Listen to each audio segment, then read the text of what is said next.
इसके कुछ ना कुछ प्रोडक्ट होंगे।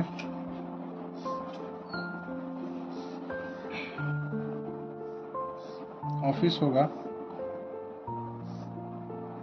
एमडी सीएमडी होंगे इसके, बैंक अकाउंट होगा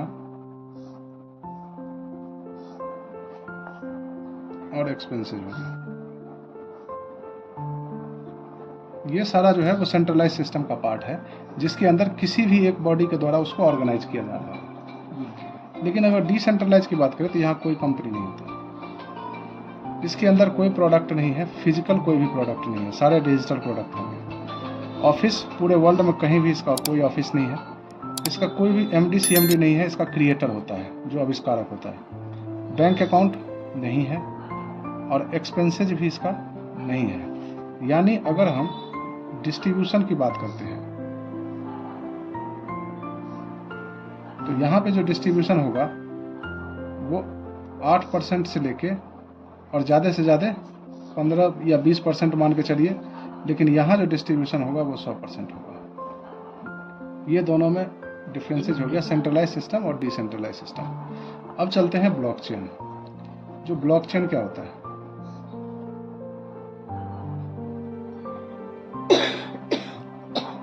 ब्लॉकचेन एक ऐसा डिजिटल डाटा है जिसको ना तो हम एडिट कर सकते हैं और ना ही डिलीट कर सकते हैं। ठीक, जो डाटा एक बार जनरेट हो गया उस डाटा को आप कभी भी ना तो एडिट कर पाएंगे ना डिलीट कर पाएंगे। यहाँ पे सिर्फ ऐड हो सकता है। तो सेफ, डाटा भी सेफ, प्रोग्राम भी सेफ, कहीं किसी का एक पैसा जो है कुछ भी कहीं भी नहीं जाता। अब चलते हैं इसके सिस्टम के ऊपर। अभी जो हम प्रोग्राम की बात करेंगे वो प्रोग्राम होगा T&S, मतलब टेक्टाइल एंड स्ट्रैटेजी। अब ये प्रोग्राम क्या है? तो ये एक मैट्रिक्स प्रोग्राम है, मैट्रिक्स प्लान। यहाँ पे लेवल होगा 1 से लेके 12 लेवल, जो आपका 10 डाई से स्टार्ट होगा और 6427 डाई तक का होगा। यानी पहला लेवल 10 का और 12वां लेवल 6427 का। अगर टोटल डाई की गणना करें तो 14447 डाई जो है इसके अंदर लगेंगे। अगर इंडियन रुपीज़ की बात करें तो इस बिज़नेस को हम 1200 रुपये से स्टार्ट कर सकते हैं और 13,73,000 तक का ये कंप्लीट बिजनेस होगा 12 लेवल तक। अब ये जो 1200 क्या है? ये 1200 रुपये से आपने एक अपना बिजनेस, जैसे अभी आपने एक बिजनेस स्टार्टअप लिया है, वो बिजनेस जो है उसी तरीके का ये भी आपका खुद का बिजनेस होगा।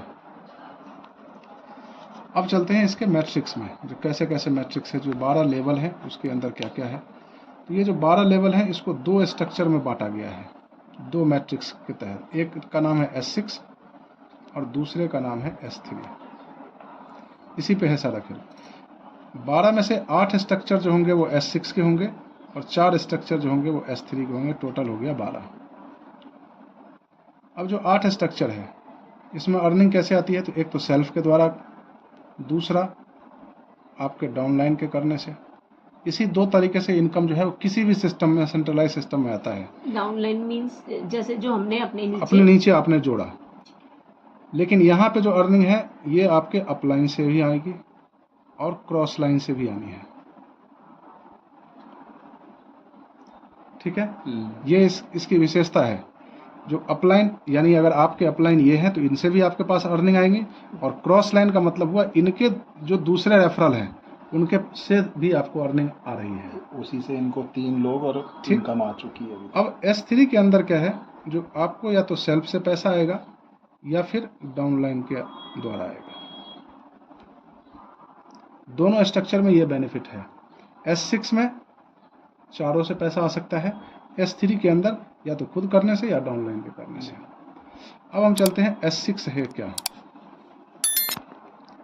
S6 जो है वो 6 लोगों के मैट्रिक्स से कंप्लीट होने वाला स्ट्रक्चर है और S3 3 लोगों से कंप्लीट होने वाला मैट्रिक्स। मतलब ये पर्टिकुलर पर पर्सन को करना है अपने नीचे डाउन, या हाँ अपने नीचे करेगा। ये तो बिजनेस है जी। जैसे मान लीजिए मार्केट में आपने कोई प्लान दिया, जी। मान लीजिए आपने मार्केट में कोई बिजनेस स्टार्टअप किया, तो आपके पास जितने क्लाइंट आ रहे हैं उतना बेनिफिट आपका बढ़ेगा।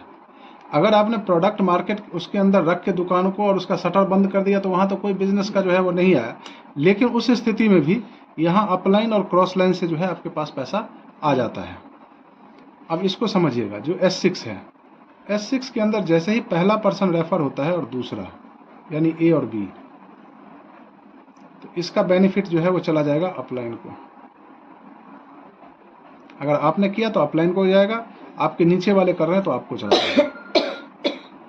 तीसरा है C, चौथा है D और पांचवा है E। इस 3 का बेनिफिट आपके पास आएगा। छठा जो F है ये रिसाइकल करेगा, जो अपलाइन या क्रॉस लाइन कहीं भी जा सकता है।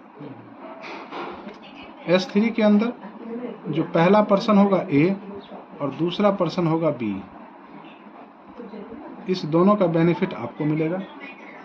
तीसरा जो है वो C, ये रिसाइकल करेगा, जो अपलाइन के पास जाएगा। ठीक, अब इसी स्ट्रक्चर पे जो है ये पूरा आपका प्रोग्राम चलना है। पहचाना नहीं, प्रणाम वगैरह नहीं करोगे? बस यहाँ नहीं करोगे? पहला स्ट्रक्चर इसका है S6 का।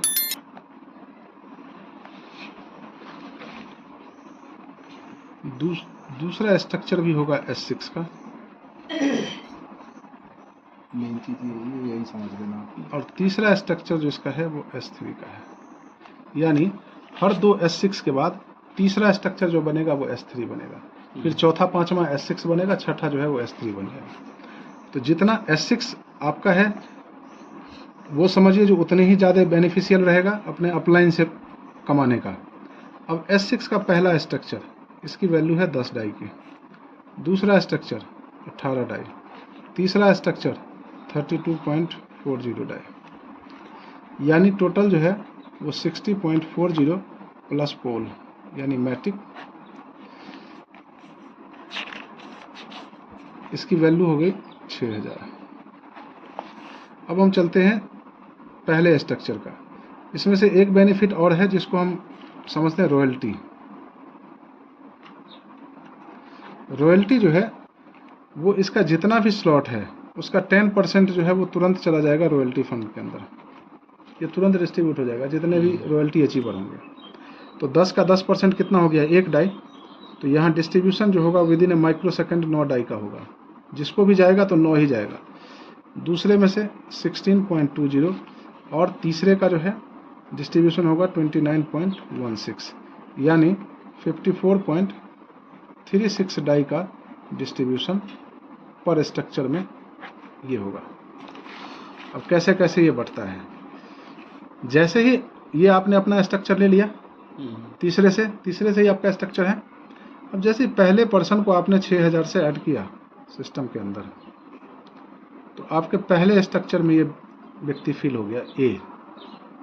अब A के द्वारा आपकी अर्निंग, पहला स्ट्रक्चर कह रहा है जो S6 में जो पहला पर्सन आएगा उसकी अर्निंग कहाँ चली जाएगी, अपलाइन को चली जाएंगे। तो यहाँ पे पैसा आपके पास नहीं आया। दूसरा भी S6 है यानी ये भी जो है अपलाइन को जा रहा है।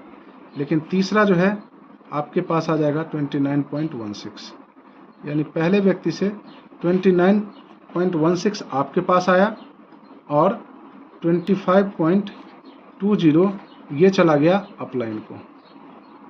डिस्ट्रीब्यूशन कितना हो गया, 54.36। जो भी डिस्ट्रीब्यूशन होगा वो 100% ही डिस्ट्रीब्यूट होगा। दूसरा, जैसे ही सेकंड पर्सन B आपने रेफर किया, ये भी पहला स्ट्रक्चर अपलाइन को जाएगा, दूसरा भी अपलाइन को जा रहा है। तीसरे से आपको मिल गया 29.16 यानी 29.16 आपको मिल गया और 25.20 जो है अपलाइन को चला गया। ये हो गया 54.36। तीसरा पर्सन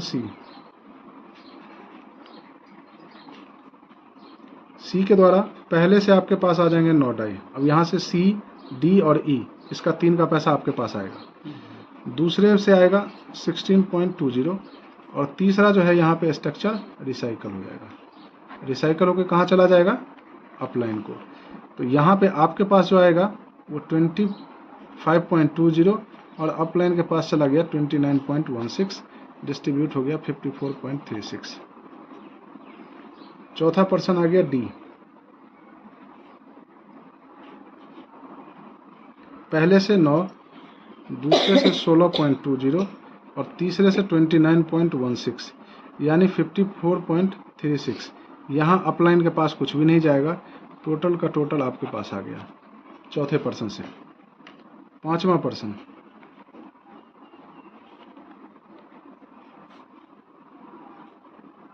पहले से 9, दूसरे से 16 और तीसरे से 29.16, 54.36। ये भी टोटल आपके पास आ गया 54.36 जो है वो डिस्ट्रीब्यूट हो गया। अब यहाँ पे आपकी अर्निंग टोटल कितनी हो गई, तो लगभग 191 पॉइंट कुछ डाई होंगे, जिसकी वैल्यू हो गई लगभग 18,263 रुपये। जो स्ट्रक्चर आपने एक बार खरीद लिया वो लाइफ में दोबारा खरीदने की आवश्यकता नहीं है, और हर स्ट्रक्चर में ये बेनिफिट आपके पास आएगा। अब यहाँ पे एक चीज़ रह गया था, जो पहले स्ट्रक्चर से अगर कोई व्यक्ति आता है तो यहाँ 1200 से आएगा, सेकंड से आएगा तो ये 2900 से आएगा, और थर्ड से अगर आ रहा है तो 6000 से आएगा। इसी तरीके से स्ट्रक्चर फोर्थ से आ गया तो 11600 से आएगा। इस तरीके से ये स्ट्रक्चर होगा, और हर आदमी का ये खुद का बिजनेस है। आप इस बिजनेस के अंदर जितना टाइम देंगे उतना बड़ा यहाँ से आप बेनिफिट ले सकते हैं।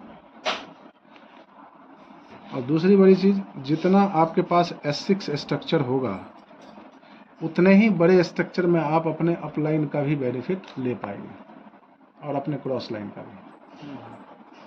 इनके A स्ट्रक्चर और B स्ट्रक्चर में आप जो है अपना स्थान बना के रखिए। ये जितना भी अर्न करेंगे, ठीक है, उसका 50% जो है वो कहीं ना कहीं आपके पास आ जाएगा। अगर इनके A और B में आप A या B में से हैं, इस वजह से आपके पास जो है ये अर्निंग आ गई है। ए में